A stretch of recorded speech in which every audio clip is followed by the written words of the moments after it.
Hello friends, welcome to Sri kids TV. Tamil கதைகள். ஏழைக்கு உதவிய மந்திர மீன். ஒரு கிராமத்துல ஒரு சின்ன குடிசை வீட்டுல ஒரு விவசாயி வாழ்ந்துட்டு இருந்தாராம்.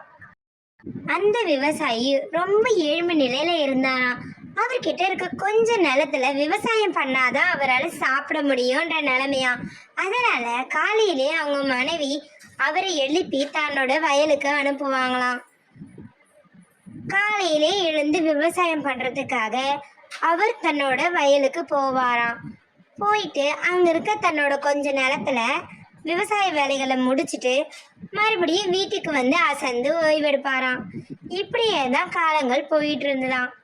ஒரு நாள் அவர் வயல் வேலையை முடிச்சுட்டு வந்து தூங்கும்போது அவரோட மனைவி இந்த மாதிரி சொன்னாங்களாம், என்னங்க, ரொம்ப நாளாச்சுங்க மீன் சாப்பிட்டு, தயவு செஞ்சு பக்கத்துல எங்கன்னா கொஞ்சம் போய் மீன் பிடிச்சிட்டு வாங்களேன் அப்படின்னு சொன்னாங்களாம்.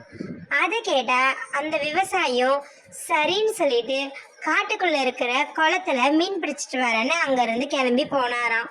குளத்துக்கிட்ட வந்ததும் தான் கிட்ட இருந்த சின்ன வலைய அந்த குளத்துல வீசினாராம். அதுல ஒரு மீன் மாட்டிக்கிச்சான். அதை பார்த்த விவசாயி, சரி, இந்த மீனே நமக்கு போதுமானதா இருக்கும் அப்படின்னு நினைச்சாராம். உடனே அந்த மீன் பேச ஆரம்பிச்சுதான். விவசாயி, என்னை தயவு செஞ்சு விட்டுடுங்க அப்படின்னு சொல்லிச்சான். அதை கேட்ட விவசாயி ரொம்ப பயந்துட்டாராம். என்னது அது, மீன் பேசுதே அப்படின்னு நினைச்சாராம். அதுக்கப்புறம் தொடர்ந்து மீன் பேச ஆரம்பிச்சுதான். இங்க பாருங்க விவசாயி, நான் ஒரு மந்திர மீன், என்னை நீங்க உயிரோட விட்டா உங்களுக்கு 2 வாரம் தரேன் அப்படின்னு சொல்லிச்சான். அதை கேட்ட விவசாயம் சரின்னு மீனை குளத்திலேயே விட்டுட்டாராம். அதுக்கப்புறம் இது மாதிரி சொன்னாராம், எனக்கு என்ன வரம் கேட்கறதுன்னு தெரியல, நான் வீட்டுக்கு போய் என் மனைவி கிட்ட கேட்டுட்டு வரவா அப்படின்னு கேட்டாராம். அதை கேட்ட மீனும் சரின்னு சொல்லிச்சான். அதுக்கப்புறம் விவசாயி அங்கிருந்து தன்னோட வீட்டுக்கு போனாராம். வீட்டுக்கு போன விவசாயி தன் மனைவி கிட்ட நடந்தது எல்லாம் சொன்னாராம். அதை கேட்ட மனைவிக்கு ரொம்ப சந்தோஷமா. சந்தோஷத்துல குதிச்ச மனைவி சொன்னாங்களாம், என்னங்க, அப்போ ஒரு பெரிய வீடு கேட்டு பாருங்களேன் அப்படின்னு. அதை கேட்ட விவசாயி சரின்னு சொல்லிட்டு அங்கிருந்து மறுபடியும் குளத்துக்கு போனாராம். மீனை கூப்பிட்டாராம். மீனும் குளத்துக்குள்ள இருந்து வெளியில வந்துதான். மீன் கிட்ட, மீனே, என் வீடு ரொம்ப பெரிய வீடா மாறணும்னு என் மனைவி ஆசைப்படுறா அப்படின்னு சொன்னாராம். அதை கேட்ட மீனும் சரி விவசாயி, உன் இஷ்டப்படியே ஆகட்டும் அப்படின்னு சொல்லிச்சான். அதுக்கப்புறம் வீட்டுக்கு வந்த விவசாயி ஆச்சரியம் அடைஞ்சாராம். ஏன்னா அவரோட கூரை வீடு சட்டுன்னு ஒரு பெரிய வீடா மாறிடுச்சான். அதை பொண்டாட்டி ரொம்ப சந்தோஷமா அவர்கிட்ட வந்து சொன்னாங்களாம். உடனே வீட்டை சுத்தி பார்த்த விவசாயி சொன்னாராம், ஆஹா, அந்த மீன் எவ்வளோ அருமையான மந்திர மீன் பாத்தியா, நமக்கு எவ்வளோ அழகான வீட்டை கொடுத்துருக்கு அப்படின்னு.